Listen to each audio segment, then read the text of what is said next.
Setiap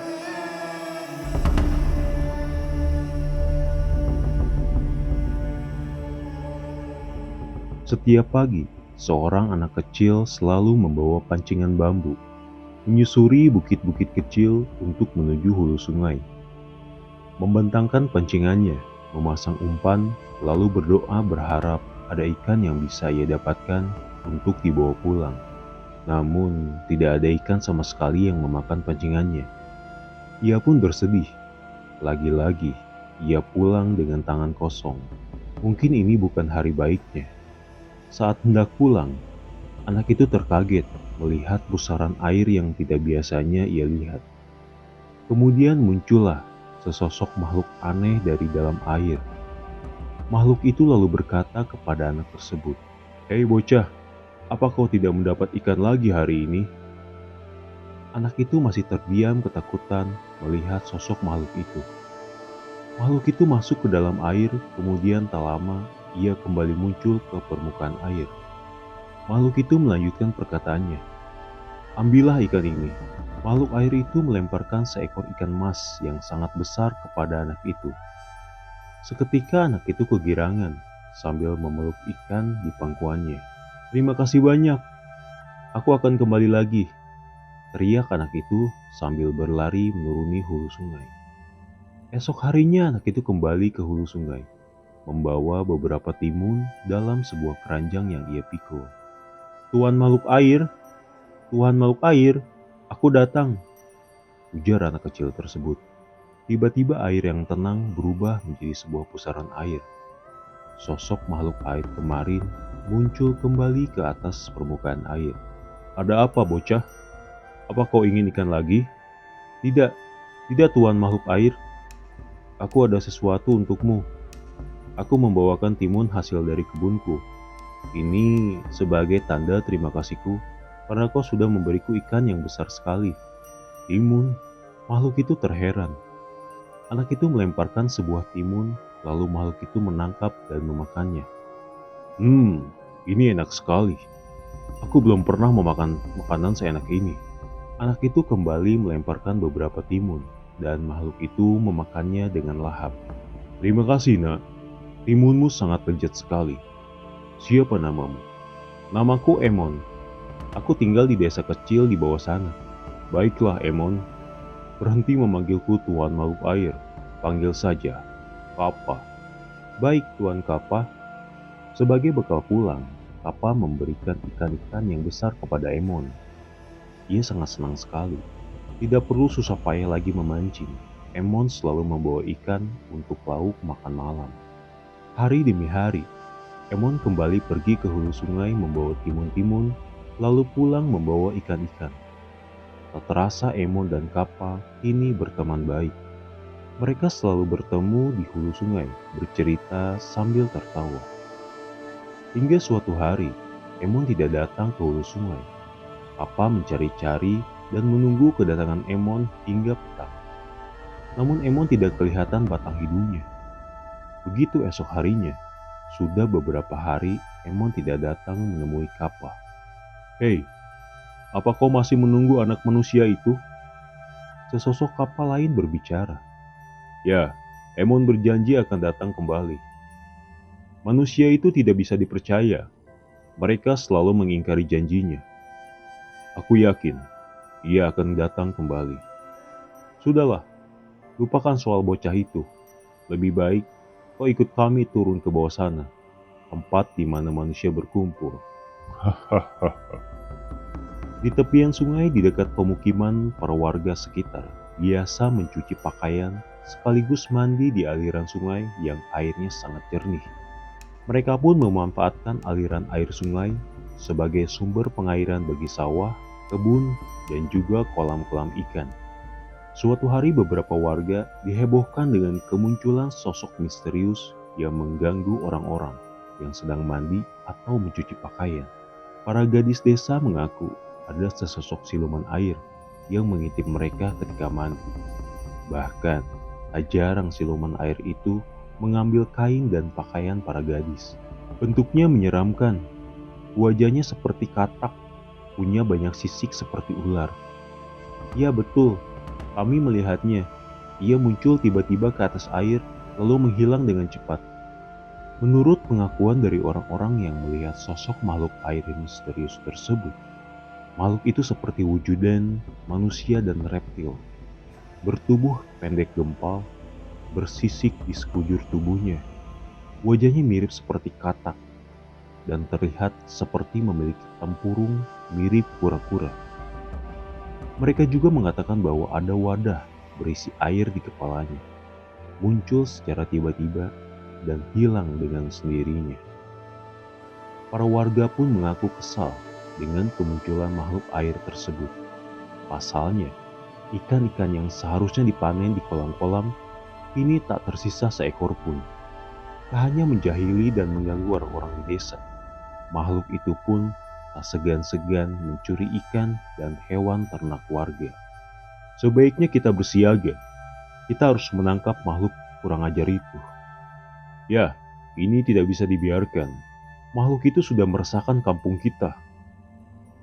Suatu malam, beberapa warga bersiaga dan berpatroli di dekat kolam-kolam dan kandang hewan ternak mereka. Mereka sudah siap dengan peralatan seperti parang dan pemukul untuk berjaga-jaga ketika makhluk itu melawan. Dalam keheningan malam, terdengar suara gemericik air. Orang-orang menyadari bahwa makhluk itu mulai datang. Beberapa hewan ternak seperti ayam dan itik sengaja mereka lepas di luar kandang sebagai umpan untuk menyergap makhluk tersebut. Sesuatu bergerak cepat di atas air. Orang-orang melihat bayangan bergerak menuju hewan ternak. Dengan cepat, ayam dan itik bersuara tanda ternak sedang terancam. Melihat hal tersebut, warga langsung menyergap serentak makhluk itu dengan peralatan yang sudah mereka bawa. Ternyata, makhluk itu tidak sendiri. Mereka berkelompok, bergerak secara bersembunyi-sembunyi dan cepat. Pergerakannya hampir tidak terlihat oleh manusia. Mendengar ada pergerakan dari manusia, makhluk tersebut langsung lari dengan cepat. Beberapa orang mengejarnya hingga ke tepi sungai, menyoroti dengan cahaya senter. Namun sayang, makhluk itu bergerak dengan cepat, sampai orang-orang kehilangan jejak mereka. Oi, kami berhasil menangkap satu, meski mereka tidak berhasil menangkap semua makhluk tersebut. Namun, ada satu makhluk yang terjebak perangkap dan berhasil ditangkap. Makhluk itu terlihat tak berdaya. Tubuhnya sudah lemas, nyaris tidak ada pergerakan. Persis seperti perkataan orang-orang yang melihatnya. Tubuhnya lebih mirip seperti manusia setengah katak, dengan kepala botak yang terisi air. Orang-orang tampak kesal oleh perbuatan makhluk tersebut. Mereka memukul dan menyiksa makhluk itu hingga penuh luka dan memar. Keesokan harinya warga menghanyutkan tubuh makhluk itu yang sudah nyaris mati sungai. Setelah kejadian itu, kini tak ada lagi kabar bahwa ikan dan hewan ternak mereka hilang karena dicuri oleh makhluk air tersebut. Namun, sesuatu yang menggemparkan terjadi di desa mereka. Orang-orang dihebohkan oleh kejadian aneh yang dialami bahwa tubuh dan kulit mereka secara mengejutkan berubah menjadi sisik-sisik seperti ular dan kadal. Jika diperhatikan, sisik itu mirip seperti sisik makhluk air yang tempo lalu mereka tangkap. Para warga pun merasa histeris dan ketakutan. Mereka takut kalau pada akhirnya mereka akan menjadi seperti sosok siluman air tersebut. Salah seorang warga melihat kembali sesosok makhluk air itu di tepi sungai. Makhluk itu berkata, "Kalian para manusia sudah membunuh bangsa kami, maka terimalah kutukan kami." Mendengar ucapan menakutkan dari makhluk itu, orang-orang kini saling berseteru satu sama lain, bahkan saling berkelahi. Kutukan makhluk itu kini hampir menelan seluruh warga desa.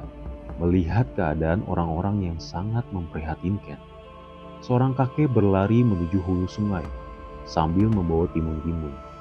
Kakek itu lalu melemparkan timun-timun tersebut ke dalam air sambil memanggil-manggil sosok makhluk tersebut. Namun, usaha kakek itu tidak membuahkan hasil. Setiap hari, kakek itu datang ke hulu sungai dan terus melemparkan timun ke dalam air. Namun lagi-lagi, sosok makhluk itu tak muncul juga. Hampir merasa menyerah, kakek itu melemparkan timun terakhirnya.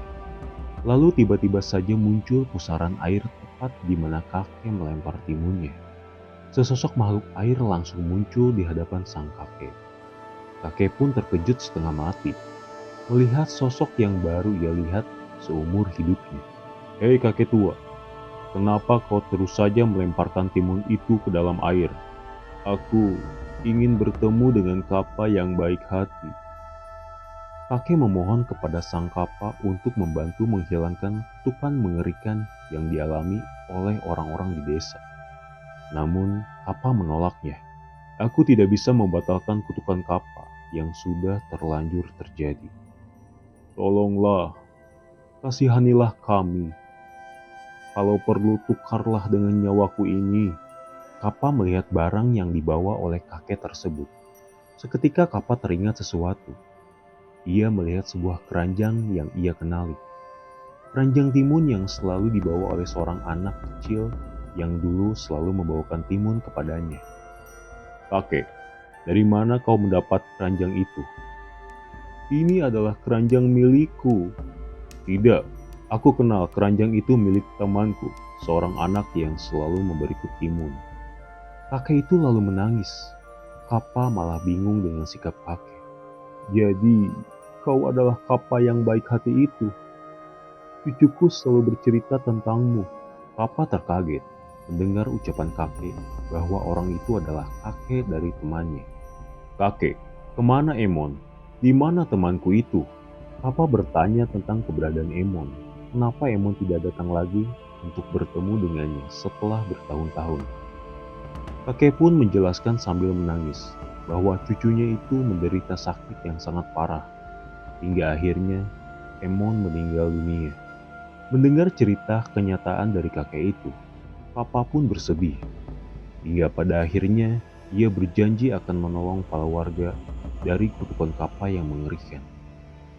Papa itu lalu bersemedi, ia berdoa kepada Tuhan untuk mendatangkan hujan. Papa menyuruh seluruh warga untuk bermandikan hujan. Lalu dengan ajaibnya, penyakit kutukan itu sembuh oleh guyuran hujan. Warga bersyukur karena kutukan Kapa sudah hilang.